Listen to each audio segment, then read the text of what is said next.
Bonjour mesdames et messieurs, bienvenue à cette première édition de l'année de la MRC en bref. Mon nom est Roxane Brousseau et je suis accompagnée de monsieur Guy Barry, maire de Landrienne et préfet suppléant à la MRC d'Abitibi, pour venir nous résumer la séance du 29 janvier. Bonjour Roxane. Bonjour, merci d'être avec moi. Vous avez commencé un petit ordre du jour, mais vous avez commencé avec les dossiers du CLD par la nomination de représentants au sein du conseil d'administration du CLD Abitibi. Oui, on sait que le CLD, sur leur conseil d'administration, il y a 5 élus qui sont nommés. Donc, suite à la fusion Amos-Saint-Félix, il y avait M. Félix Labré, qui était maire de Saint-Félix, qui était représentant des élus au CA, donc il a dû démissionner. Donc hier soir, il y a M. Alain Trudel, qui était maire de Rochebeaucourt-la-Morandière, qui a été nommé membre du CA, du CLD. M. Trudel a déjà été membre du CA, donc pour lui, c'était plus facile de finir le terme de M. Labré. Ensuite, au côté du service forêt, vous avez autorisé un contrat de service technique pour le service forêt. Effectivement, on a dû faire aller en appel d'offres pour du rubanage, c'est-à-dire de l'identification du territoire de coupe, des arbres à couper, et ainsi de suite. Et il y avait, parce qu'on n'avait pas de disponibilité au niveau de la MRC pour le faire, donc il y a un appel d'offres qui a été fait. Et c'est un 110 km de rubanage qui va être fait sur le territoire, sur les lots intramunicipaux. Et le contrat a été donné à Heartland pour un montant de 27 700. Ensuite, ben ça, c'est fun. Vous avez autorisé le financement d'un projet pour le fonds de mise en valeur des lots intramunicipaux de l'entente de délégation de gestion. Effectivement, on sait qu'à la MRC, comme vous le mentionnez, il y a une entente de délégation de gestion. À l'intérieur de l'entente de délégation de gestion, il y a certains montants qui peuvent être qui ont été mis dans un fonds. Fonds qui est lié à chacune des municipalités participantes. On est 10 municipalités participantes et chaque municipalité peut réinvestir dans des projets chez lui. Donc, hier soir, on a accepté le projet qui était présenté par la municipalité de Barrault pour un montant de 359 000 $. Ce projet-là va servir à la phase 2 du projet de vélo de montagne du Mont-Vidéo. Donc, pour eux, ça leur permet de poursuivre le développement de leur sentier de vélo phase 2.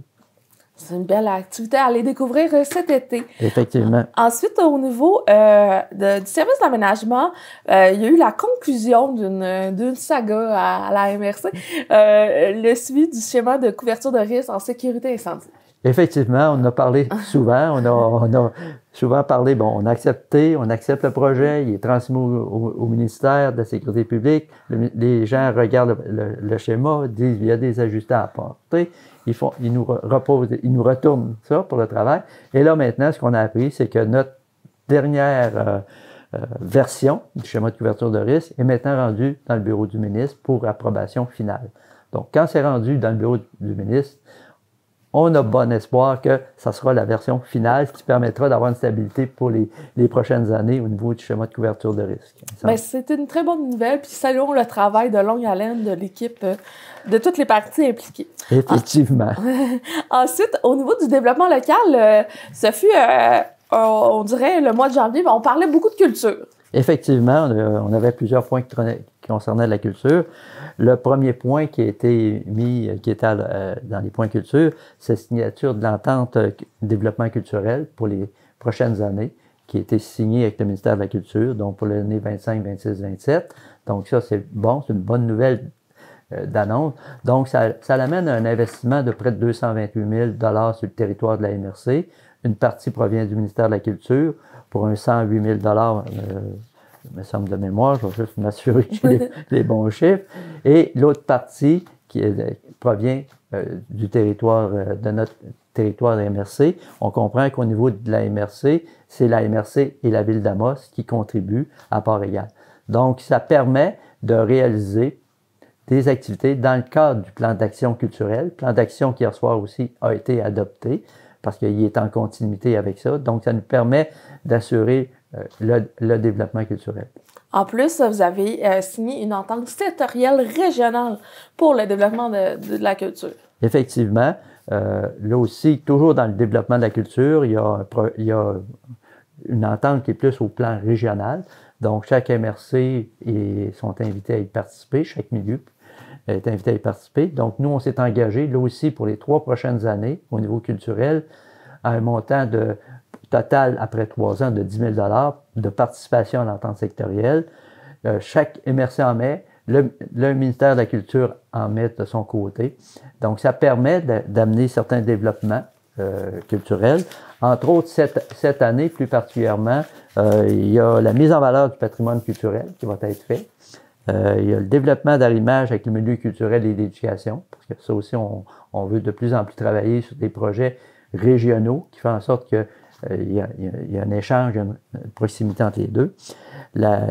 Susciter l'art artistique auprès des 0-6 ans, donc ça aussi, c'est important, et soutenir des organismes spécifiques à portée régionale. Donc, c'est un investissement.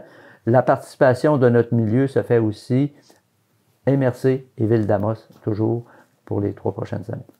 Ensuite aussi, vous aviez reçu des nouvelles par rapport au financement avec le Conseil des arts et des lettres du Québec. Effectivement, on sait que la MRC, en 2024, on finissait une entente de 3 ans. Donc, nous, de notre côté, on mettait 7 500 jusqu'en 2024. Et la gagnante qui a été choisie régionalement, ça se fait, il y a un jury régional. Dans notre milieu, c'est l'artiste Mme Claudia Caron, qui est un artiste en art visuel. Son projet, elle s'appelle Biophilie. C'est un projet où ses œuvres artistiques ajoutent des éléments de la nature et qui sont faits sur le bois. Donc, c'est une bonne nouvelle parce que ça permet justement à un artiste du territoire de prendre un élan supplémentaire, de développer encore plus sa technique et de se faire connaître. Et je voulais juste profiter aussi de l'occasion pour rappeler qu'au niveau du CALC, on a aussi dernièrement, avant les fêtes, signé une entente de 3 ans. Donc, on continue notre participation. Et là, on est passé à 10 000 $. Donc, une participation, encore une fois, pour les 3 prochaines années, MRC Ville-d'Amos.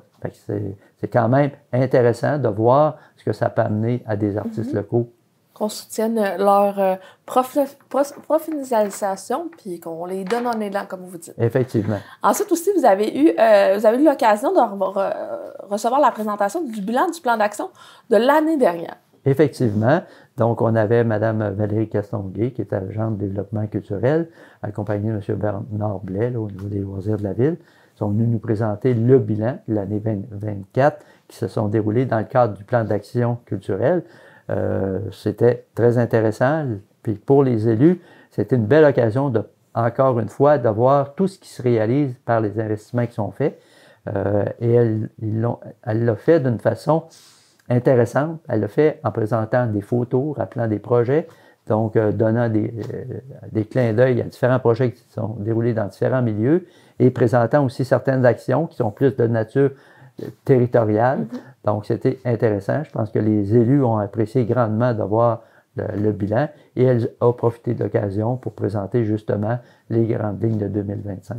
Et 2025 va être encore beaucoup en effervescence au niveau de la culture. Là. On le voit, l'engagement de la MRC est là pour réaliser des projets locaux, mais aussi territoriaux. Effectivement, puis l'importance que ça a là, par rapport à la culture, qui prend de plus en plus de place au niveau, puis les gens voient l'importance que ça l'amène dans chacun des milieux. Puis c'est grâce au travail à la fois de Mme Castonguay, qui est au niveau et aussi grâce au travail fait par nos agents de développement local dans chacune de nos municipalités qui travaillent en collaboration, qui initient des projets et qui les présentent pour aller chercher des sources de subventions, mais qui en même temps amènent un certain dynamisme culturel là, sur l'ensemble du territoire. Exactement. Mais M. Barry, je vous remercie d'avoir été avec moi aujourd'hui pour résumer cette séance. On se dit à la prochaine. Oui.